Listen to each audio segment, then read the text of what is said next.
Hello, hello, hello. Good morning, everybody. You're watching Wesley DS Gaming. I'm your boy Wesley DS, and today, in the spirit of Spooktober, today, my friends, my beautiful people, we are playing Dagon, an HP Lovecraft story. Right, let's start. He has some additional things up here, and I can join the Discord and the Twitter, but we're not going to get to additional things or DLCs. We're going to get straight into the game. Dagon is a faithful interactive adaptation of HP Lovecraft's work, focused on story and atmosphere. Okay, so it's a visual novel. Yes. You will not find difficult choices, action sequences, or inventory management here, and movement is limited to progressing through locations along with the plot. Ooh, I like. I am writing this under an appreciable mental strain, since by tonight I shall be no more. Okay, during the game you'll encounter interactive elements. Some of them will allow you to continue your journey. Others will reveal interesting facts about the original short story, its historical background, and the author. Okay, I see. Some of the trivia is hidden. In order to find these secrets, focus your eyes and look for the Elder Sign. Ah, okay, so that's the Elder Sign. You can do like a zoom in type thing, which is right click. Okay. This texture is beautiful. Penniless, and at the end of my supply of the drug which alone makes life endurable, I can bear the torture no longer, and shall cast myself from this garret window into the squalid street below. The squalid street below. Do not think from my slavery to morphine that I am a weakling or a degenerate. Okay, so he's got an addiction to morphine. When you have read these hastily scrawled pages, you may guess, though never fully realize, why it is that I must have forgetfulness or death. Or death.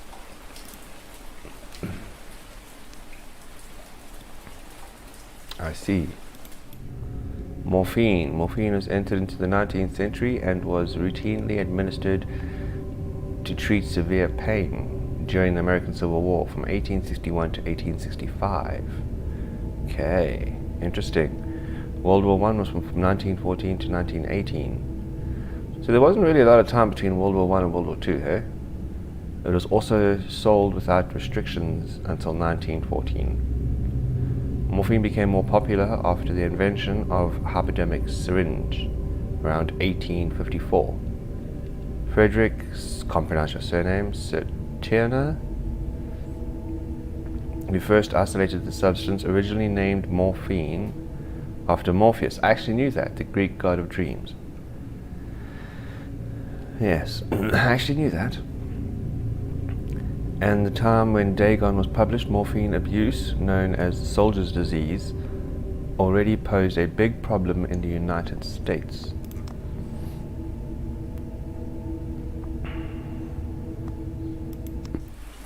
Okay, what's this? I see. Okay, what's this? Sentinel, hello my friend, how are you? Open and least frequented parts of the broad Pacific that the packet of which I was supercargo fell a victim to the German Sea Raider. German Sea Raider. Okay. I can't walk anywhere, it's just mouse usage.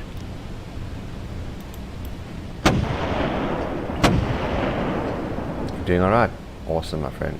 The Great War was then at its very beginning, and the ocean forces of the Hun had not completely sunk to their later degradation. So that our vessel was made a legitimate prize, whilst we of her crew were treated with all the fairness and consideration due us as naval prisoners.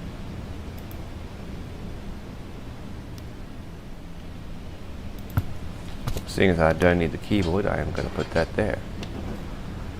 So liberal, indeed, was the discipline of our captors, that 5 days after we were taken, I managed to escape alone in a small boat with water and provisions for a good length of time.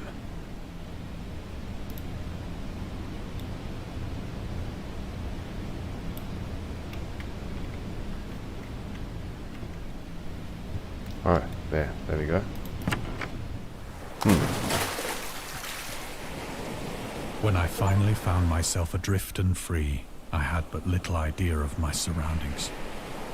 Never a competent navigator, I could only guess vaguely by the sun and stars that I was somewhat south of the equator. Wow, look at that moon. Look at the reflections. Look at the textures on this water, man. This is a visually beautiful game. With stars and stuff. The clouds actually move. They actually drift a little bit. Look at that. Of the longitude, I knew nothing, and no island or coastline was in sight. Okay, so I was just like, we are being attacked. Let me jump off this boat and just sail somewhere on a little dinghy. Alright. No idea where to go. No idea how to navigate. Just decide to get the hell out of there. Understandable.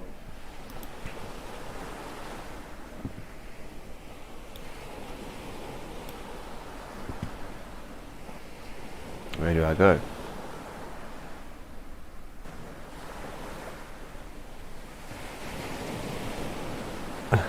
Unable to find Sentinel HD. Oh, it's the moon that I have to click on. The weather kept fair, and for uncounted days I drifted aimlessly beneath the scorching sun, waiting either for some passing ship or to be cast on the shores of some habitable land.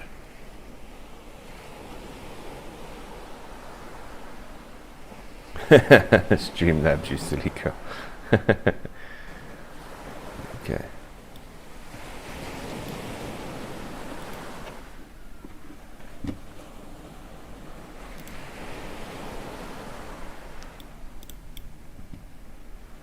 But neither ship nor land appeared, and I began to despair in my solitude upon the heaving vastness of unbroken blue.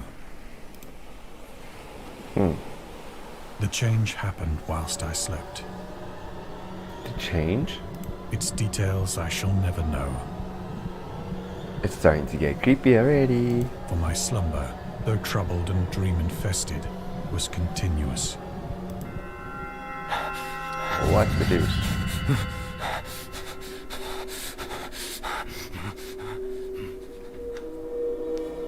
When at last I awoke, it was to discover myself half sucked into a slimy expanse of hellish black mire, which extended about me in monotonous undulations as far as I could see, and in which my boat lay grounded some distance away.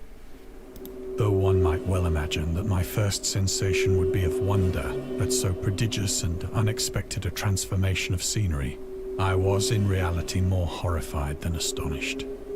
For there was in the air, and in the rotting soil, a sinister quality which chilled me to the very core. The region was putrid with the carcasses of decaying fish, and of other, less describable things which I saw protruding from the nasty mud of the unending plain. Perhaps I should not hope to convey in mere words the unutterable hideousness that can dwell in absolute silence and barren immensity. There was nothing within hearing, and nothing in sight, save a vast reach of black slime. Yet the very completeness of the stillness and the homogeneity of the landscape oppressed me with a nauseating fear.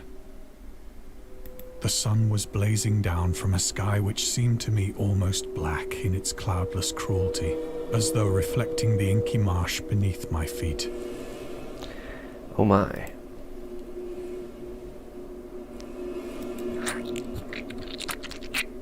Ew, the sounds. As I crawled into the stranded boat, I realized that only one theory could explain my position. Through some unprecedented volcanic upheaval, a portion of the ocean floor must have been thrown to the surface, exposing regions for which innumerable millions of years had lain hidden under unfathomable watery depths. So great was the extent of the new land which had risen beneath me that I could not detect the faintest noise of the surging ocean, straining my ears as I might. Nor were there any seafowl to prey upon the dead things.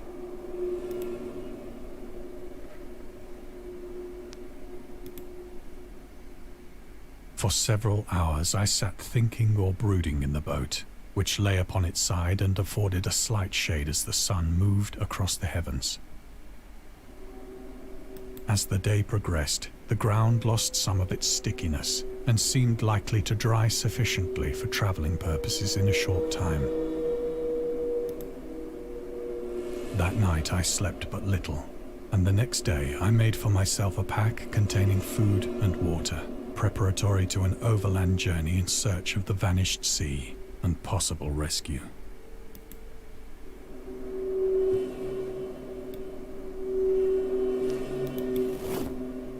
On the third morning, I found the soil dry enough to walk upon with ease.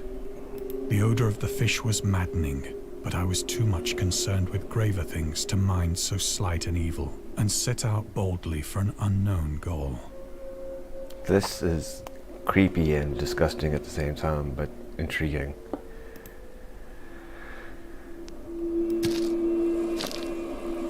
Alright, well, let's go then.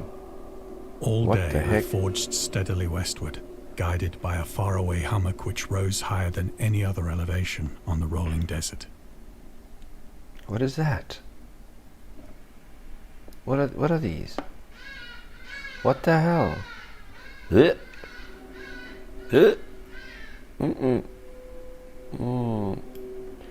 Well done on the gamble win there, Sentinel. Oh, jeez. I mean, look at this thing. That thing's got claws and stuff. Is that a mouth? Is it a leg? Is it what? What is it? I presume it's one of these. Oh gosh. Okay.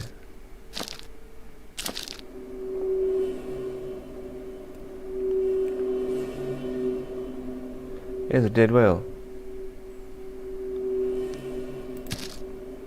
Alright.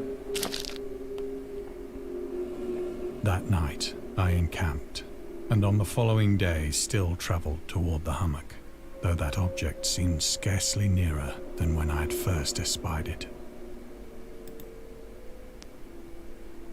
Look at the size of these tentacles.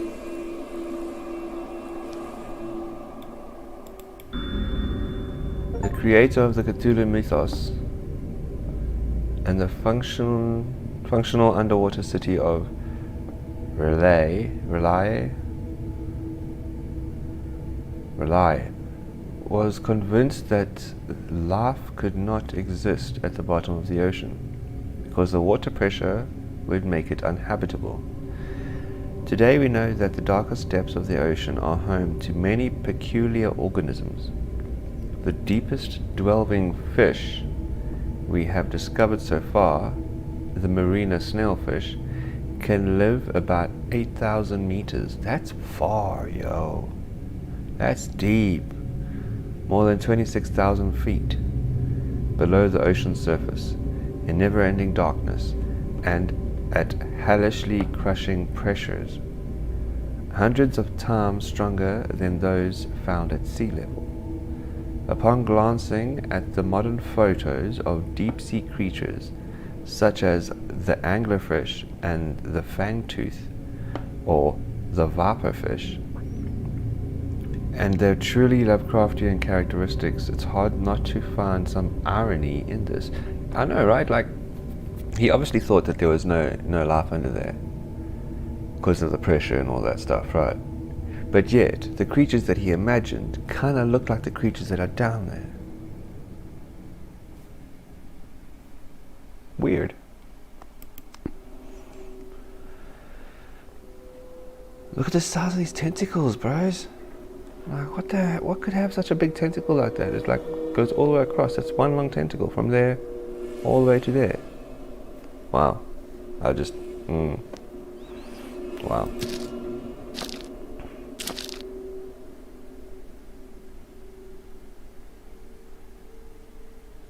By the fourth evening, I attained the base of the mound, which turned out to be much higher than it had appeared from a distance. Well, it would be. If you saw it from that distance, it would be quite large, my friend. An intervening valley setting it out in sharper relief from the general surface. Too weary to ascend, I slept in the shadow of the hill. I can imagine you'd be I know tired, not yes. why my dreams were so wild that night. But ere the waning and fantastically gibbous moon had risen far above the eastern plain. Gibbous moon? What's gibbous? I was awake in a cold perspiration, determined to sleep no more. Such visions as I had experienced were too much for me to endure again. And in the glow of the moon I saw how unwise I had been to travel by day. Without the glare of the parching sun, my journey would have cost me less energy. Yeah, travel at night time. Indeed, I now felt quite able to perform the ascent which had deterred me at sunset. Picking up my pack, I started for the crest of the eminence.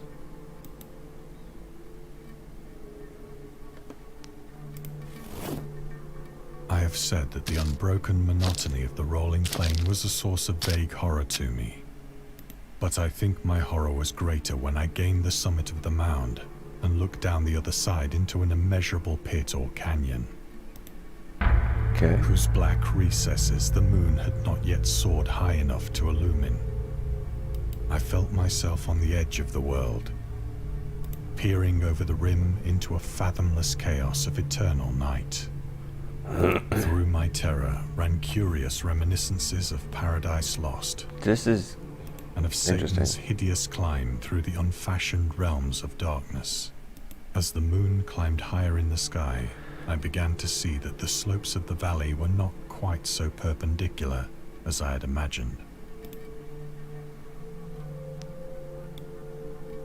Ledges and outcroppings of rock afforded fairly easy footholds for a descent, whilst after a drop of only a few hundred feet, the declivity became very gradual.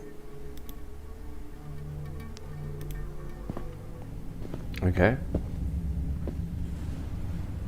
Urged on by an impulse which I cannot definitely analyze, What's that? I scrambled with difficulty down the rocks and stood on the gentler slope beneath, gazing into the Stygian deeps, where no light had yet penetrated. Okay, so it's like really dark. All at once, my attention was captured by a vast and singular object on the opposite slope, which rose steeply about 100 yards ahead of me. An object that gleamed whitely in the newly bestowed rays of the ascending moon.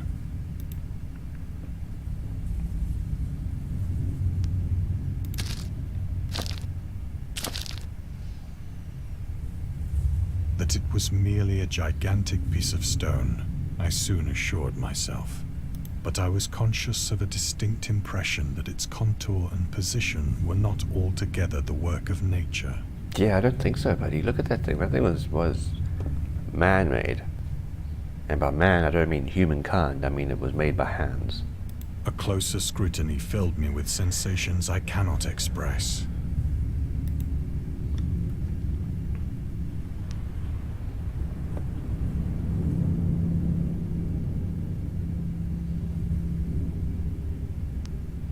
For despite its enormous magnitude and its position in an abyss which had yawned at the bottom of the sea since the world was young, I perceived beyond a doubt that the strange object was a well-shaped monolith, whose massive bulk had known the workmanship and perhaps the worship of living and thinking creatures. Exactly. Dazed and frightened, yet not without a certain thrill of the scientist's or archaeologist's delight, I examined my surroundings more closely.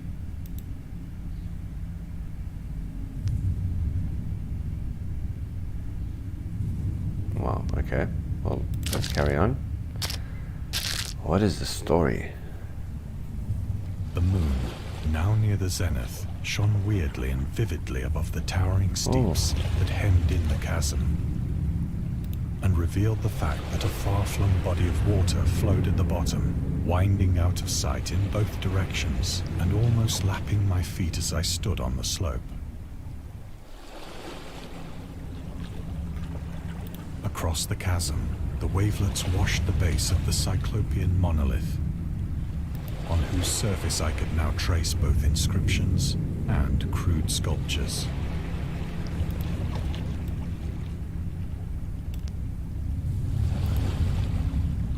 The writing was in a system of hieroglyphics unknown to me, and unlike anything I'd ever seen in books.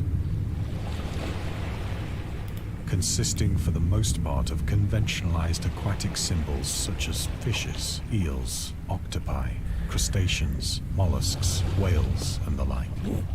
Several characters obviously represented marine things which are unknown to the modern world, but whose decomposing forms I had observed on the ocean-risen plain. It was the pictorial carving, however, that did most to hold me spellbound. That's Lord Cthulhu. Okay, before I click that, let's have a look at this. There's a crocodile which doesn't deserve to be in the ocean, and this is a saltwater crocodile. There's a big ass shark. What's that, a fly on top? There's Cthulhu, obviously, or yeah, it's an octopus with arms, that's Cthulhu. There's normal sea creatures like hammerhead sharks and jellyfish and stuff on either side.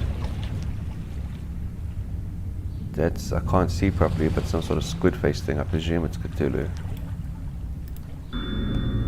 Dagon contains many themes and storytelling methods that Lovecraft developed in his later works, such as telling the story through carvings at the Mountains of Madness and the Nameless City, journals and character notes, such as The Shadow Out of Time, The Haunters of the Dark, Islands Emerging from the Ocean, The Call of Cthulhu.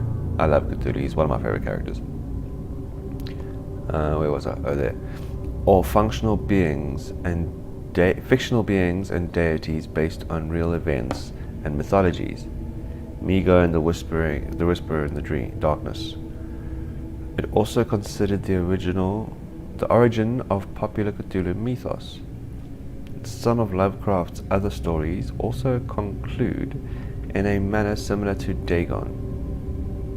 But let's skip the details in order not to spoil the ending. Yes, don't spoil the ending, no spoilers here.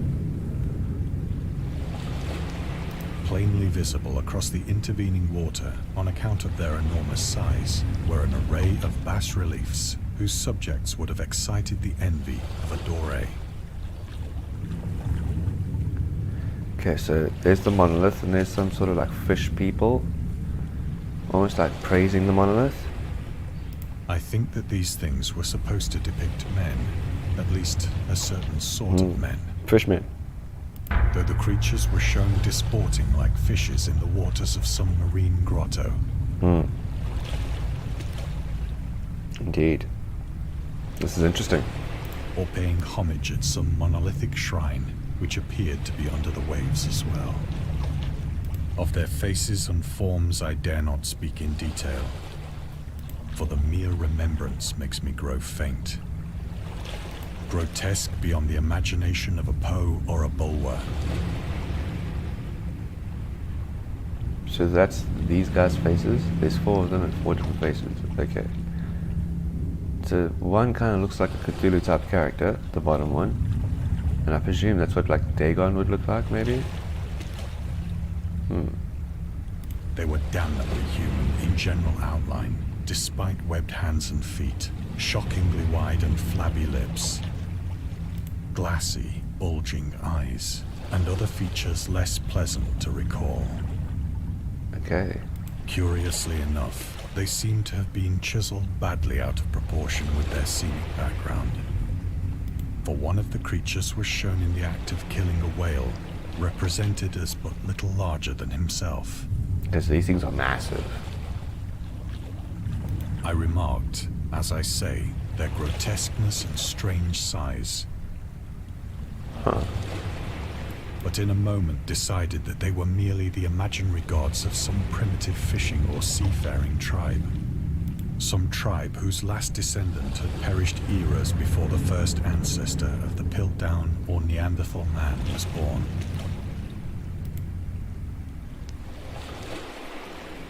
Wow. I mean, look at this dude. He is, if his tail was straightened, he would be the size of a whale. Lovecraft would often use the latest scientific discoveries and inspiration for his work. he would even update his stories, at least at the last moment, in order to make sure that they reflected the latest breakthroughs. Okay, so he did take the most interesting parts and make them all nasty for people to believe him. Okay. Unfortunately, this method was not without flaws. After Lovecraft's death, the Piltdown Man discovery mentioned in Dagon turned out to be the paleoanthropological fraud. That's a long word. In 1912, Charles Dawson, an amateur archaeologist, announced that he had discovered the missing link between ape and man, the fossilized remains of a previously unknown early human. Years later, they turned out to be a forgery, but by that point, the fraud had already managed to negatively affect the early research on human evolution. That's not cool. That's not cool. In the year when the discovery took place, the majority of the scientific community believed Dawson indeed found the missing link. Sorry, guys. In 1953, Time magazine how old is Time magazine? Jeepers. In 1953, Time magazine published evidence proving that Dawson was a con man. It turned out that the fossils of the previously unknown early human consisted of a human skull, the jaw of an orangutan, and chimpanzee teeth. Ew. What's wrong with that, bro? But like, look at the size of this dude. If his tail was extended, he would be longer than a whale. That is nuts. And that's quite the tail. Look how sharp it is. Damn. Okay. Awestruck at this unexpected glimpse into a past beyond the conception of the most daring anthropologist, I stood musing whilst the moon cast queer reflections on the silent channel before me. Then, suddenly, I saw it. Oh. Oh. Oh, I don't like that, guys. What's going to happen? With only a slight churning to mark its rise to the surface, the thing slid into view above the dark waters. Oh, it's moving. Oh, Jesus. Fiend-like and loathsome, it darted like a stupendous monster of nightmares to the monolith, about which it flung its gigantic scaly arms, the while it bowed its hideous head and gave vent to certain measured sounds. Okay. I think I went mad then. Of my frantic ascent of the sloping cliff, and of my delirious journey back to the stranded boat, I remember little. He ran. He was like, I'm out FTS. F this S, I am gone.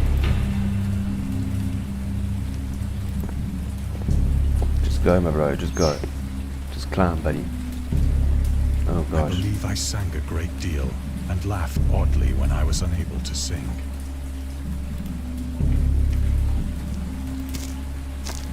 Look at the sky color. That's weird. I have indistinct recollections of a great storm sometime after I reached the boat. At any rate, I know that I heard pearls of thunder and other tones which nature utters only in her wildest notes.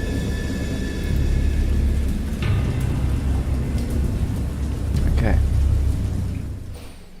Well, now, this is getting interesting, isn't it? Jeepers. When I came out of the shadows, I was in a San Francisco hospital. All of a sudden you're in San Fran? Brought thither by the captain of the American ship which had picked up my boat in mid-ocean.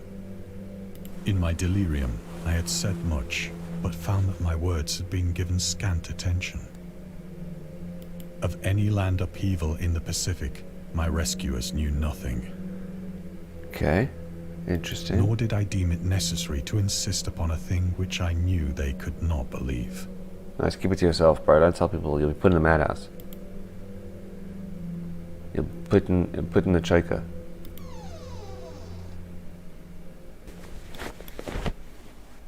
Once I sought out a celebrated ethnologist. and amused him with peculiar questions regarding the ancient Philistine legend of Dagon, the fish god.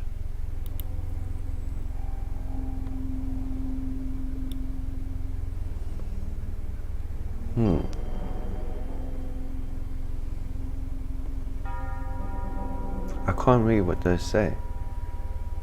I wish I could zoom further. I want to read these things.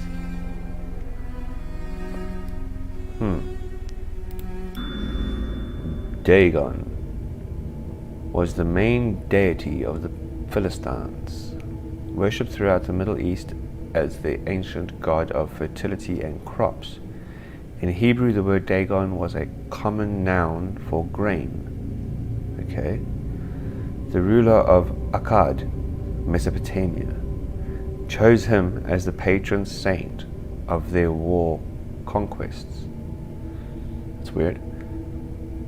He also appeared as the judge. That stupid heart is in the way. I can't see what you're talking about, Sentinel. Hey, guys, have you used bot something? Just say anything else in chat so that line can move up, so it's not that heart isn't in the way. I hate that freaking heart. Where was I? He also appeared.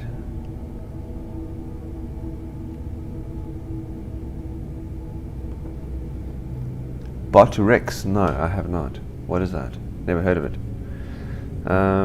He also appeared as the judge of the dead in an Assyrian poem and an underworld prison warden in one of the Babylonian texts. He is often mistakenly taken for a fish god due to the wrong interpretation of his name. As in Hebrew, the word dag means fish. Dag dag. It's like the Sims up in there. Dag dag. In HP Lovecraft's work, Dagon is an underwater deity ruling over the deep ones. A humanoid race with fish traits that resides in the ocean. See a cult calls the esoteric order of Dagon. Okay. What does it do, my dude? You know what, send that to me. Send me that link in Discord, actually, please, if you don't mind. Because once I end chat, once I end the stream, I don't see much of what's said in chat. Only while I'm streaming do I see it. What does it do? Okay, let's have a look here. But soon perceiving that he was hopelessly conventional, I did not press my inquiries. Is that the Necronomicon? What are you doing with the Book of the Dead?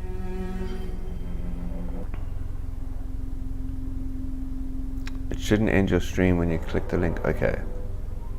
No, I'm not playing on console now. I'm playing on PC. Necronomicon, what the hell, bro? What's the difference between that bot and all the other bots? What does it do specifically that's better than Streamlabs? Wow. Wow. Yeah, the Necronom... Ooh.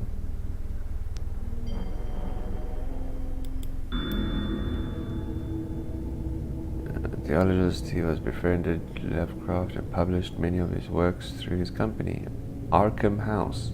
Batman?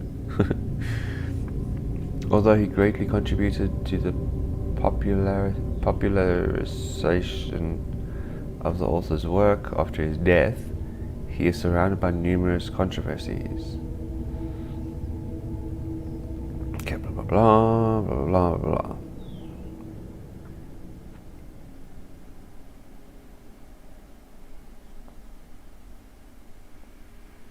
Okay, I've got a follower command. When people chat in your stream, it has a ranking where they can level up. Oh, that's pretty fun.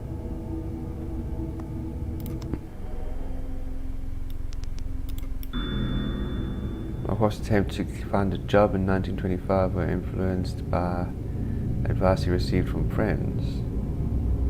Freelancing for Marketing Magazine. Okay.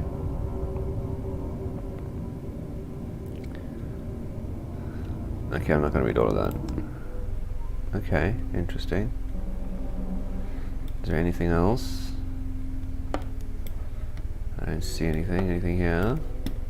Anything there? Aha! Huzzah!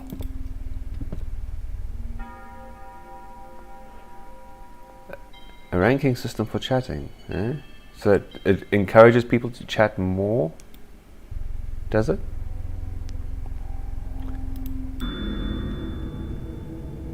These days the word scientist is a widely accepted term, but in the time of Dagon was published, it was subject to wide debate.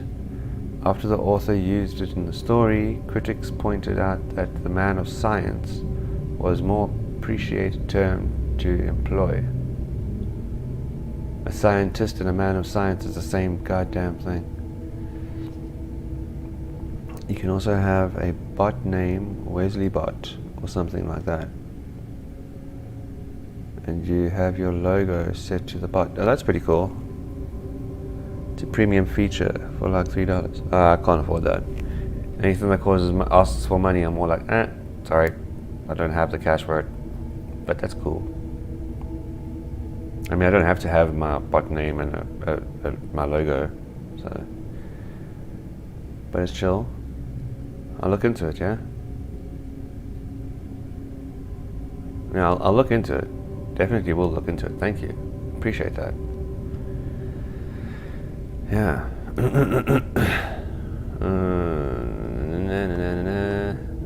The term scientist became more acceptable after became more sorry. I'm still not 100%. The term scientist became more accepted only after World War II, and man of science started fading into obscurity as an old-fashioned synonym.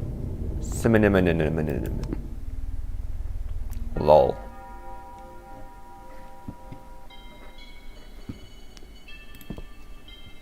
Okay. Enough of this history, let's get on with the story. It is at night, especially when the moon is gibbous and waning, that I see the thing.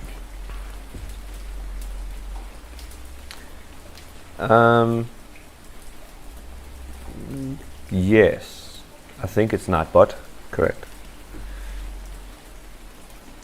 I tried morphine.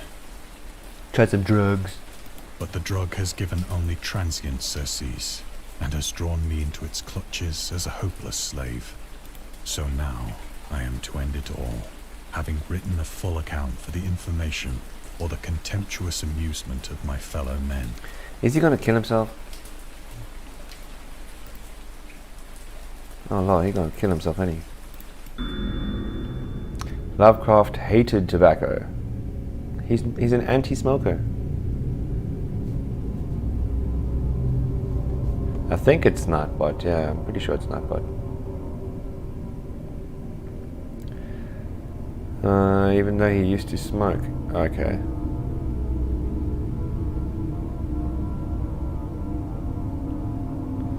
Well, then it's the other one. There's Nightbot and Streamlabs. Well, I can't remember what it's called. Cloudbot? I think it's Cloudbot. In order to look and feel like an adult. Oh, so you only started smoking at 12 to look and feel like an adult. Okay.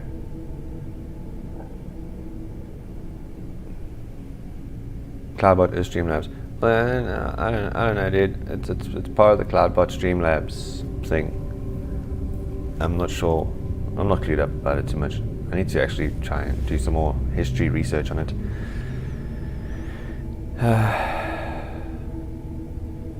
You good, lol?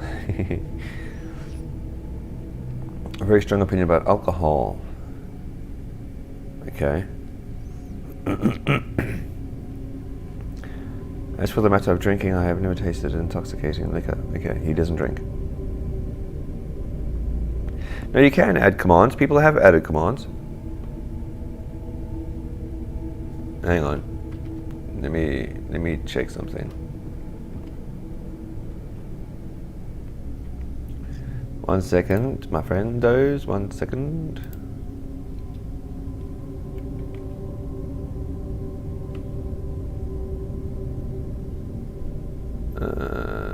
No, it's not what I wanted, you stupid computer. I'm going to Chrome. Open up my Streamlabs. Log in. So I'm just logging into Streamlabs. You're adding a command there. I'm just checking my Streamlabs.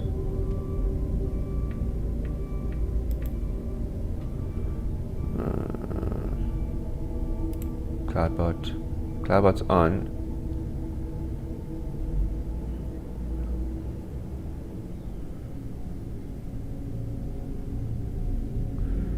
Checking commands.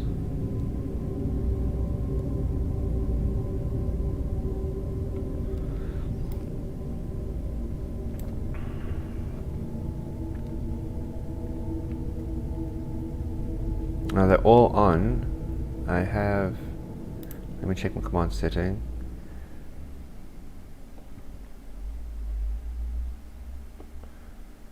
Okay, now that's good.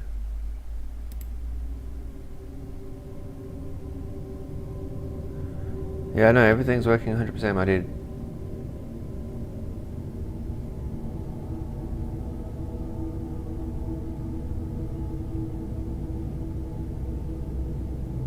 Strange how it's doing that.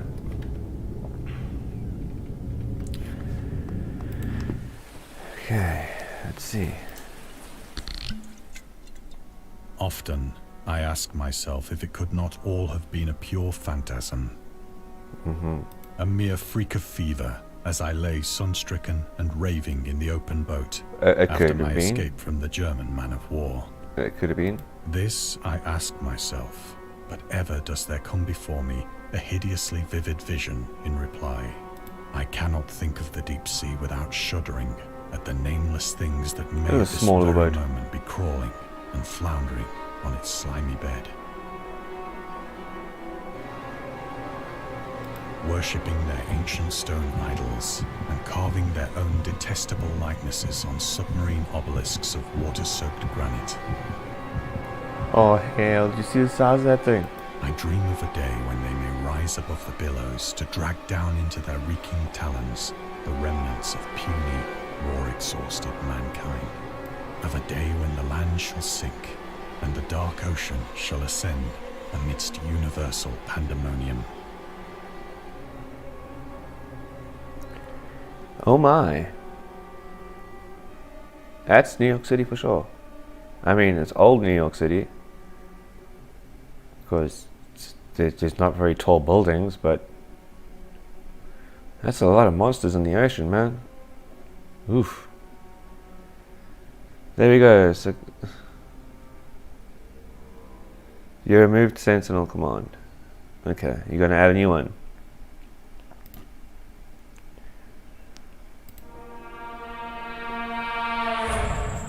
Okay, so was he just like going mad because of the sun? The end is near.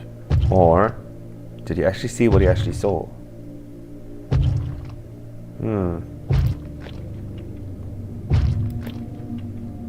I hear a noise at the door, as of some immense slippery body lumbering against it.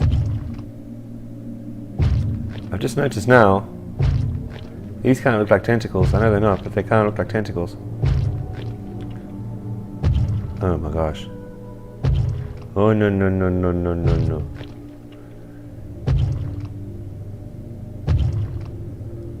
No, carry on, dude. You can test them out as much as you want. This door thing. Do I want to click this? Okay, let's have a look. It shall not find me.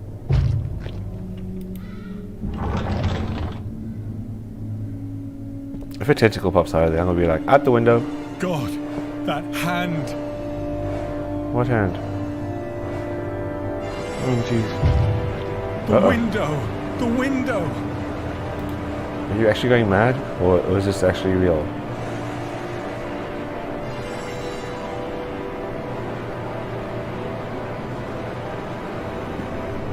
I don't want to jump out the window.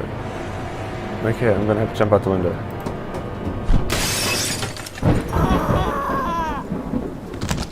Yeah, I saw a little bit of a hint of the hand. I saw. That's it. That's it. We didn't actually see the monster. I want to see the monster.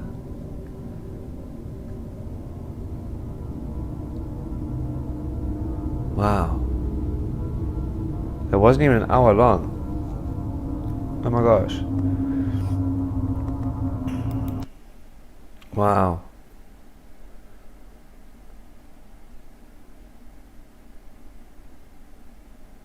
So, that leaves typical Lovecraftian stuff. That leaves the question of, did he just go mad by the heat of the sun and hallucinated? And scary stories have been accompanying men for centuries. Or did we They have actually see many what he did faces see? and forms. But what is their purpose? Why do we enjoy being afraid so much? During our therapy, I'll try to...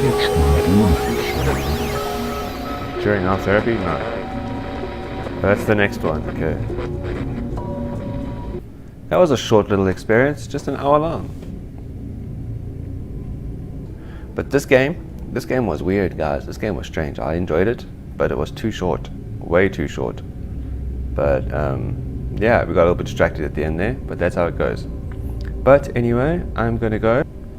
But as always, my beautiful people, my wonderful human beings, stay happy, stay healthy, but most of all, you sexy individuals, stay humble and have a spooky Spooktober.